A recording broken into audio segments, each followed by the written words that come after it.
alternative options to bring the hostages home and try to create a more stable environment for the people of Gaza.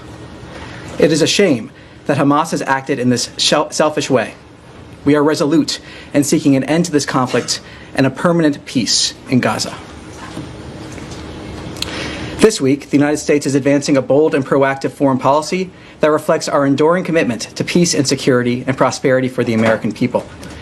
Deputy Secretary of State for Management and Resources Michael Regas is traveling to Seoul and Manila to strengthen the department's operational posture and deepen our partnerships in the Indo-Pacific, a region central to America's strategic and economic interests. His visit builds on the administration's vision of a free, open, and secure Indo-Pacific. As the White House announced earlier this week, the United States is making significant progress on 3 major trade initiatives in the Indo-Pacific, reflecting our deep commitment to advancing economic prosperity and long-term security across the region. President Trump announced a landmark economic agreement with Japan, one of our closest allies and one of our most important trading partners. This historic deal underscores the enduring strength of the U.S.-Japan relationship and advances the mutual interests of both nations. The United States and Indonesia also reached a framework for negotiating an agreement on reciprocal trade. This framework is an important step toward expanding bilateral economic ties and will help unlock new opportunities for exporters in both countries. And on Tuesday, President Trump welcomed President Ferdinand Marcos Jr. of the Philippines to Washington. During the visit, the United States and the Philippines concluded a trade agreement that will reduce tariffs and expand market access, further deepening our economic partnerships with a key ally. Together, these agreements highlight the United States' sustained leadership in the region and our strong partnership with Indo-Pacific allies and partners. We are also gravely concerned by the escalating violence along the Thailand-Cambodia border and deeply saddened by reports of harm to civilians.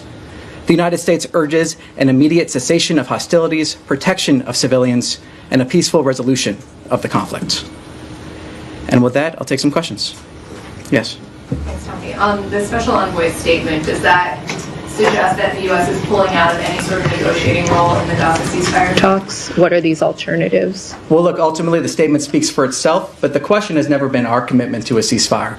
The question has been Hamas's commitment to a ceasefire, and that has been made clear by the special envoy's statement. The fact that we have entered in good faith in trying to reach an end to this conflict. And as the special envoy said, we remain dedicated to trying to see an end to this conflict. But will you work within the parties, Qatar, Egypt, for example, in the Doha format? Will you return to that, or are you pulling out entirely from this format? Well, look, again, I refer you back to this statement. This is a very dynamic situation, and ultimately, again, to reinforce, the question here has never been our commitment to try to get a ceasefire. We've seen that engagement. The question here has always been Hamas's commitment to a ceasefire or willingness to get there. And can you give us any examples of the alternative options that Witkoff references in his statement? At this point, I have nothing to preview. Yes? Thank you. Just following up on that, what about the response from Hamas specifically made the administration feel that they were not acting in good faith? Well, look, these are sensitive diplomatic conversations. We'll see in the days ahead as we proceed here. Ultimately, the special envoy's statement speaks for itself, but I think the broader context here is also important. The fact that we have seen Hamas first break that ceasefire that existed on October 7th, then break another ceasefire, and then here, as the special envoy makes clear, not acting in a way in order to achieve a ceasefire again. So to reiterate, the question has never been our commitment to a ceasefire. It has been Hamas's. They have shown that again and again and again, and have just shown it once again. And this decision comes as dozens of people have starved to death in Gaza in the last few weeks as a wave of hunger is being played. The WHO said yesterday that 21 children under the age of 5 were among those who died of malnutrition so far this year. And more than 100 organizations have called for the lifting of all restrictions on the flow of aid and all land crossings to be opened and the restoration of a UN-led humanitarian response. Given this decision today, is the U.S. considering any other steps to increase the flow of aid to Gaza? Are you talking with Israel about them taking any other steps? How do you move forward on the aid? Well, look, ultimately what we have seen us do is the delivery of close to 90 million meals into Gaza during a war zone. The ability to deliver that aid in a way where it is not being looted by Hamas. That is what we have seen. We are, of course, aware, and of course we want to see end the devastation that has taken place in Gaza. That's why we have seen this commitment to get aid to the people who need it in a way where it is not weaponized by Hamas. That commitment remains. It is a commitment from President Trump and Secretary Rubio. That is why we have supported the Gaza Humanitarian Foundation. That is why we continue supporting the Gaza Humanitarian Foundation. That is why we've seen those 90 million meals being distributed. And that commitment, again, to making sure that aid is reaching the people of Gaza that need it. And the first victims of Hamas being the people of Gaza, as is demonstrated once again here. Is the Gaza Humanitarian Foundation a sufficient mechanism for delivering aid to Gaza? I mean, people are still starving to death. Is that enough in the U.S. opinion? Well, as spokesperson Tammy Bruce has said from this podium before, it is never enough in a war zone. It is never enough. That is why we're committed to trying to get as much aid in as possible. That is why we worked for that ceasefire, because of what we are seeing. But aid needs to be delivered in a way where it is not being looted by Hamas. So of course, it is never enough in a war zone, but we're dedicated to getting as much aid into Gaza in a way where it reaches the people that need it as possible. And that's why we were working so hard for a ceasefire. Okay, and sorry, I just have one question on the U.S. citizen that died in Syria, Hossam Soraya. Has the U.S. been able to ascertain any further details around the circumstances of his death? So what I can say on this is, first, in terms of the circumstances around his death, I have nothing to confirm on this front. What I can say is we have had direct discussions with the Syrian government on this issue and have called for an immediate investigation into the matter. Hossam and his family deserve justice, and those responsible for this atrocity must be held accountable. Yes? Hi, Tammy. I want to have a quick follow-up on that, and then I have a different subject I want to quickly ask you about, which is very relevant. Doctors Without Borders, internationally known and working with the U.S. for decades, is urgently calling for help beyond the foundation, because 1 in 4 young children and pregnant women, they say, are malnourished, and that it is a policy of starvation. Acknowledging 90 million meals and the progress, quote unquote, but there is a whole area of Gaza that is not being served by that. People can't get to it. It's only in one region, in the south. And internationally, 28 countries, hundreds of aid organizations are calling for something more than that. There's been some acknowledgement from U.S. officials as well that there's real starvation. So is there any, now that the talks have collapsed and so that there's no immediate ceasefire that might relieve the pressure, is there any alternative that the State Department would begin looking at? And then I have just one other follow-up. Well, a couple points. First, it is progress to see 90 million meals. That is, yes, and that is progress, and I think it is worth applauding, especially given the circumstances under which those meals were able to be delivered. I think another important context of this is that the first victims of Hamas are the people of Gaza. Of course, they're not the only victims. Well, that's what we're talking about. Yes, on October 7th. The atrocities that we saw there, many victims of Hamas. We remain dedicated to getting aid into Gaza to the people that actually need it, and we've called from this podium other entities to step up and working through this mechanism in order to deliver aid to the people of Gaza without it being subject to looting by Hamas. Well, they're volunteering, but they can't get past the border. That's the problem. We're calling for conversations with the Gaza Humanitarian Foundation, with under entities, through this mechanism. We've seen the food being delivered. It's also fuel for the hospitals, where the incubators are now taking multiple children. We are incredibly aware of the humanitarian catastrophe that is happening there. That is the dedication you have seen from the President, the dedication you've seen from Secretary Rubio. Every single day, we have conversations here at the State Department. Every single briefing, we have conversations here about getting aid into Gaza. It is a dedication of this administration. That's why we've seen the 90 million meals, the support of that effort from this administration. So, of course, we want to see as much aid getting into Gaza as possible in a way that is not being looted by Hamas. And this mechanism, the Gaza Humanitarian Foundation, has been a way to do that. So we're calling for additional support of that foundation to deliver that aid. Okay, let me ask you this other question, though, because there is a lot of reporting, New York Times and elsewhere, about planned cuts in PEPFAR going forward. Now, just last week, Republicans led the way on the Hill in carving out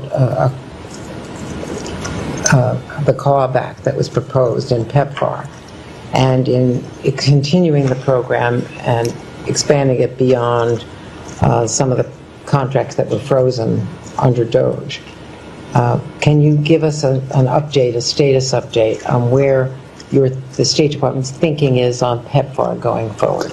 Well, Secretary Rubio has stated that PEPFAR is an important and life-saving program that will continue. That dedication continues. That has been clear from the Secretary. The Secretary has made that clear.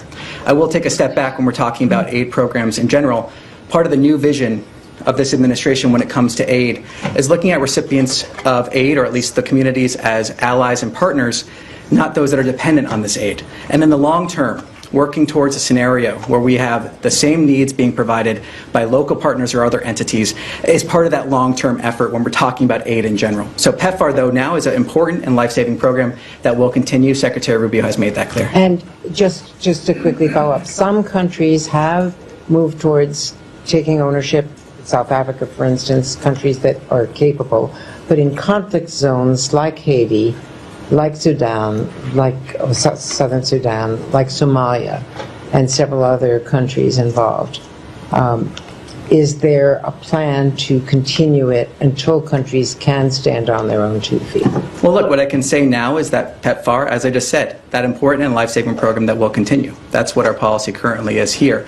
Again, talking about that longer term, when we're talking about aid in general, is when we're talking about those local institutions being able to fulfill a lot of those needs, looking at people as trade and allies, not as those that are dependent on aid. That's a broader aid vision that is from this administration, but when it comes to PEPFAR, as I said, that it will continue. Yes. Thanks, Tommy. The United Nations Security Council yesterday, the US was isolated in its position when it comes to the humanitarian situation in Gaza, support for the GHF. We've had the UK Prime Minister in the last hour saying the situation in Gaza is unspeakable and indefensible. We've had more than 100 humanitarian aid agencies saying that this system is creating the conditions of starvation. You have desperate Israeli hostage families who have been for weeks pleading with the Prime Minister of their country to do this deal. The US is the only power that has the leverage and the pressure to try and make that happen from the Israeli side. There is clearly a gap between Israel and Hamas. It's been there for a long time. And there are Israeli families who will say that this is quibbling over a few meters of territory in Gaza. This is quibbling over the number of Palestinian prisoners to be released. And the US could put the pressure on to move these two sides closer together. And can you help us understand why at this moment, when you see the conditions on the ground in Gaza, with now mass starvation, the US is deciding this is the moment to walk away from these talks? This is not a question of what the United States is doing. It's a question of what Hamas has done. This is a response to what Hamas has done continually. But that's not the position of many of the Israeli hostage families. Israel has long accepted the deal on the table, and Hamas has long rejected it. I mean, it's never been our commitment to a ceasefire. That's never been the question here. We have engaged in good faith to try to achieve a ceasefire. The question has always been with Hamas. That is where the question has been. That is where it remains. And the response we just saw from Special Envoy Witkoff is reflective of that. The question is with Hamas, not with the United States. Yes. Just in terms, the statement says you'll now consider alternative options. I mean, to bring the hostages home, what possible alternative options can there be? Israel has tried rescues. Gaza is reduced to rubble. The population is starving. So, I mean, if you could help us understand what that statement could possibly be referring to. I'm not going to speculate more on terms of what his statement stands for itself at this time. If we have more to announce, we will announce it. Just one other thing I wanted to ask about the two-state solution conference next week. I know the US had said previously when it was postponed that it opposed countries going to this conference in New York. Do you have a position on it this time? Nothing further beyond saying that we will not be in attendance at that conference. Yes. Just to clarify, now when the envoy says we will consider alternative options to free the hostages and so on, what is meant by that? Because, if we have seen that only through negotiations were the hostages released in the past. So what other alternatives the U.S. could be thinking about? Well, I refer you to my previous response. I'm not going to expand upon what the special envoy said. Okay, so one other thing. And you also say that Hamas has broken the ceasefire. It was, in fact, the Israeli Prime Minister who broke the ceasefire on the 18th of March, this past March and so on. Hamas said, or at least from what we hear, by the interlocutors and so on, that Hamas has been more than willing and submitted many concessions and so on. So what is required of Hamas so the ceasefire can take effect as far as the United States is concerned? Well, look, there has been conversations on this. I will not go into details of what those private diplomatic conversations have been, but what I can say is it is clear now from our perspective that Hamas does not appear to be coordinated nor acting in good faith. We have approached these conversations with good faith, as has been evident by our comments from this podium and other places, and it is clear now that Hamas has not been acting that way. And lastly, yes. just lastly, according to news reports and so on, the sticking point was actually the actual entry of aid to Gaza. They apparently did not agree on that. Is that really what broke finally, what forced the United States team to pull out, or because they want to maintain this GHF method of allowing aid into Gaza? Look, what I can say is what spokesperson Bruce spoke to just on Tuesday, that discussions of the humanitarian situation in Gaza were part of this, and our effort was to try to get those humanitarian corridors in there. That has been a clear effort by this administration, as spokesperson Bruce described. And again, to reiterate, we are seeing aid being delivered despite the actions of Hamas here, and those 90 million meals are to be applauded in terms of that effort. Of course, it will never be enough until we see an end to this conflict, but the entity that is standing in the way of ending this conflict is Hamas. They can release the hostages, lay down their arms, as we have said repeatedly. It is Hamas that is preventing an end to this conflict. Yes. Tommy, few Middle East questions for you. Number one, with the Special Envoy Witkoff's statement, said there's a lack of coordination. Hamas is not coordinated.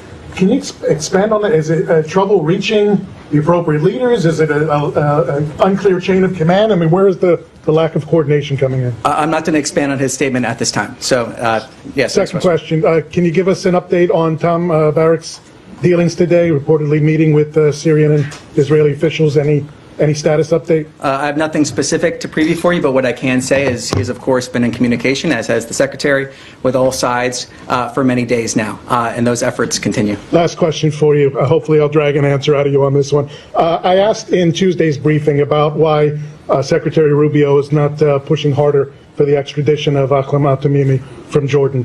I was given a written answer by the State Department on that yesterday after you guys took it back. Basically said we continue to impress upon the government of Jordan to bring her to justice. President Trump said on day one, his executive order, American citizens come first in American foreign policy, American citizens. Secretary Rubio put out his 3 questions.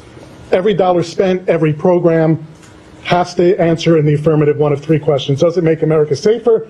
Does it make America stronger? Does it make America more prosperous? I'm sure you have these memorized by heart. $1.5 billion of foreign aid to Jordan. How is it conceivable that Tamimi is still there and any of that falls under these dictates of what American foreign policy is supposed to be, with 3 dead Americans in Tamimi's hands? No, on your first point, I mean, to reiterate what we provided to you, the United States has continually emphasized to the government of Georgia the importance of holding Ahmad al-Tamimi, the convicted terrorist released by Israel in a 2011 prisoner swap, accountable in a U.S. court for her admitted role in a 2001 bombing in Jerusalem that killed 15 people, including 3 Americans.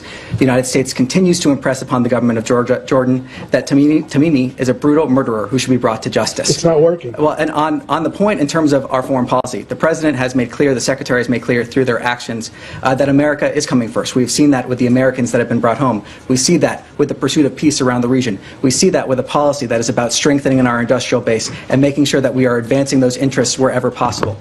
We are continually emphasizing to the government of Jordan the importance of this issue, though in terms of the 3 that you mentioned, safer, stronger, more prosperous, those are not slogans here. They are actions. Those are North Stars that we fulfill every single day to the best of our ability, making sure we're advancing the interests of the American people in absolutely every single way that we can. Yes. Hi, thank you. I just want to follow up on Gaza. Sorry, do you want to go? Would that be okay? Yeah, Thank sure. you so much. Yeah, sorry, I signaled she was next there, so I wanted to follow up, but I'll go after. Thank you so much. Abigail Hausliner, Financial Times. So I know, to go back to Gaza, I know you all have said repeatedly that the situation and starvation that we're seeing is because Hamas is blocking progress, or you've said because the UN organizations aren't willing to work within the framework of GHF and then that Israel has set for aid distribution. We all acknowledge, obviously, that Israel controls Gaza's borders completely. and it is limiting food to the population because Hamas has not agreed to its terms. I know this question has been asked in many different ways. I'm going to try this way. To be clear, is the U.S. government okay with Israel allowing children and adult civilians to starve so long as Hamas and the UN refuse to play by Israel's rules for aid distribution? I reject the premise of that question in terms of how that was set up. This okay? humanitarian catastrophe lies at the feet of Hamas, who could end this conflict today by releasing the hostages and laying down their arms. Hamas. That suggests that short of Hamas doing that. These kids are dying, doctors don't have medicine, they don't have fuel. This is something that we have dedicated, the President and the Secretary have been dedicated to getting as much aid as we can into Gaza in a way where it is not being looted by Hamas. It is something that we... Short of a change by Hamas, the U.S. government will stand by. I'm going to answer this question. We have been dedicated to getting those 90 million meals into Gaza in a way where it has not been looted by Hamas. We have been dedicated to getting aid into Gaza. It is something that the Secretary and the President have talked about, worked for. These discussions of getting more aid into Gaza have been part of that ceasefire we are hoping for. But again, the blame of this lies at the feet of Hamas, and that is the fact of the matter. Short of Hamas doing something, changing its behavior, the U.S. government will allow the situation to proceed as is. The U.S. government is supporting an effort to get 90 million meals into Gaza. The U.S. government is supporting an effort to get as much aid as possible to the people that need it without it being looted by Hamas. That is the actions of the U.S. government in terms of supporting that effort, and we call on others to support that effort to get as much aid as we possibly can.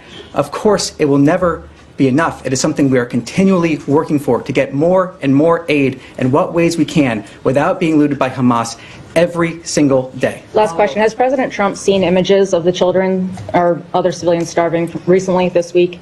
What I can speak to is President Trump's comments before that he has said publicly about wanting to get aid into Gaza. Yes. Thank you. The criticism against the Gaza Humanitarian Foundation is basically controlled by Israel. It's designed by Israel, it's controlled by Israel, and therefore is weaponizing the food against the Palestinians. Where before the creation of the GHF, it was 400 points where people can access the food. Yesterday, the Jordanians managed to get 110 aid trucks, including baby formula and including flour. They work with WFP and they work with the World Central Kitchen. So there's an alternative to the GHF. Why can't the U.S. allow other countries to use this kind of method, especially in northern Gaza? Because the 4 points where the GHF is concentrated in the south. So people from the north cannot come to the south. So why can you encourage this method? I flat out reject your characterization of Israel weaponizing aid. The only entity that has been weaponizing aid has been Hamas. Through the looting of aid, the weaponization of this population. Can you say both? What we have seen is an effort from the United States government, like I said, to get 90 million meals into Gaza during a war zone. We saw efforts. But that's not enough. We saw efforts to get to a ceasefire that Hamas has decided not to act in good faith to achieve. That is the reality here, and we're continuing to try to get aid into a war zone that exists only because of Hamas. The war zone exists only because of Hamas, who could end the conflict tomorrow, who is weaponizing aid against the Gaza population. The first victims, as we said, are the Gaza population. Okay, I have one more question. I want to ask a question on behalf of journalists in Gaza. You and other spokespeople behind this podium, they always talk about the freedom of expression, the value of our work. Our correspondents, including my own of Al Arabiya and my colleagues of AFP and every other journalist in Gaza, are unable to do their job because they are starving. They don't have food. How can you allow this to happen? And you tell us and tell everybody else that the work of journalists is vital, especially in a war zone. And yet you're now saying that it's Hamas who's controlling the food, and therefore we can't do anything about these people. What I'm saying is Hamas is... How can you help them? How can you What help I'm saying journalists first on that front, zone? in terms of the food, is that Hamas, through looting the food, has led to weaponization. They are weaponizing aid when they are able to. We have a system in place attempting to get as much aid into Gaza as possible in a way where it is not being looted by Hamas. That is the reality that we're seeing. That is the reality that we're pushing for, trying to get as much aid in there as we possibly can. Yes. Does the State Department have an official assessment of what the humanitarian or the food situation is? Is it famine? Is it mass starvation that we're seeing? Is there do you have an assessment? Well, I can say that we are acutely aware of the humanitarian situation on the ground. In terms of a specific assessment, I have nothing to preview on that front, but we are acutely aware. Is it of the something you're looking humanitarian- into? Well, we are very much aware of the humanitarian disaster that is there. We're very much aware of it. That again goes back to the commitment of why we're trying to get aid into Gaza. And quickly, because I have something on Syria, but just, you keep referencing the 90 million meals. That's since May 27th for 2.1 million people. I think assessments suggest if that number needs to be closer to 350 million meals in order to get these people the food they need. So that's a big delta, obviously. What can be done short of assigning complete blame to Hamas? What can be done to improve GHF's ability to get food? Well, from the beginning, when this started, we did see a ramp up in terms of the food that they've been able to deliver. We also saw efforts from this administration, support for this Gaza Humanitarian Foundation, and the hope is that we'll have other entities supporting this mechanism as well, so that we can deliver as much food as possible. It will never be enough. We're working every day to get as close as possible, but it will never be enough because of the situation on the ground. That is not an excuse, but that is the reality we are dealing with. And we are working every single day to get as much food to support those efforts as we possibly can because of our recognition of the disaster on the ground, because of the humanitarian catastrophe. Every single day working towards that. And just on Syria really quickly, do you think after the recent violence that the administration should perhaps rethink its willingness to lift all sanctions? Well, look, the President Trump announced sanctions relief for Syria on May 13th to give all Syrians a chance at a peaceful and prosperous country. Syria is at a critical juncture, and we are looking to the Syrian government to lead on next steps. Yes. Thank you. Just sticking on the Gaza Humanitarian Foundation quickly. Are you able to say whether you know whether the Gaza Humanitarian Foundation distributes food that is high nutrient, high protein, the food that is needed for children in particular that have now reached starvation point? Can you confirm whether the US government knows whether that type of food is being distributed by this organization that you have said a few weeks ago the US government is now going to support? Well, I know that we have details in terms of what food they're providing. Let me take that back to get you the exact details on that. I just want to check because you're reiterating 90 million meals.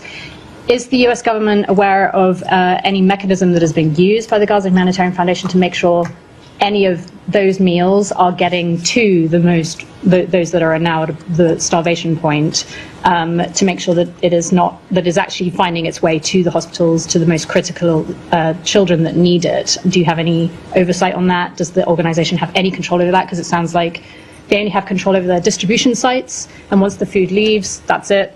There's no way of telling where that goes. Well, in terms of the details, in terms of after at least distribution sites, I'll take that back and see if we can get more details on that. Thank you. Yes. Yep. Just to switch topics to Ukraine, do you have any reaction to the talks in Istanbul? And it doesn't seem like there was any much progress. And separately, do you have the Russians reached out to you or offered any response to President Trump's 50-day ultimatum? Well, nothing to preview in terms of that second question. On your first, we are aware that a third round of direct talks took place between the two parties. We support continued calls for a full unconditional ceasefire, Ukraine's continued calls for a full unconditional ceasefire, including the complete halt of all strikes on civilian and critical infrastructure. And we welcome the news that Russia and Ukraine agreed on a further exchange of prisoners, particularly the severely ill and wounded. So do you see it as progress, as these talks? Well, what I can say is we continue to encourage direct talks between Russia and Ukraine in pursuit of a comprehensive ceasefire and eventually a negotiated peace settlement. Yes. Just to follow up on that, the fact that there was no ceasefire on the table and it also was overshadowed by Russian attacks, was it a missed opportunity in your opinion? Well, look, the president has been clear many times about how he views certain actions by Russia, especially over recent weeks. He has been very clear on that, very transparent on that. He's also been clear that we want to see the parties continue those direct talks to reach that ceasefire, that comprehensive ceasefire, and eventually that negotiated peace settlement. Beyond that, I have nothing further to add. Thanks, Tommy. I also want to get your reaction to the latest reports about China supplying Russia with drone engines under different names.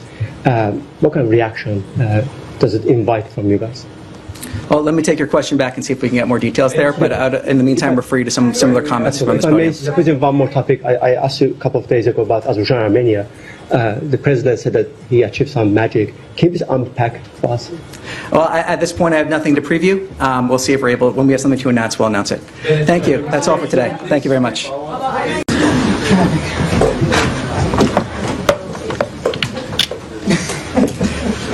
Hello, everybody. All right. To begin, a few comments at the top, and then I'll be happy to take some questions. So first, a statement from Special Envoy Steve Witkoff. Quote, "We have decided to bring our team home from Doha for consultations after the latest response from Hamas, which clearly shows a lack of desire to reach a ceasefire in Gaza.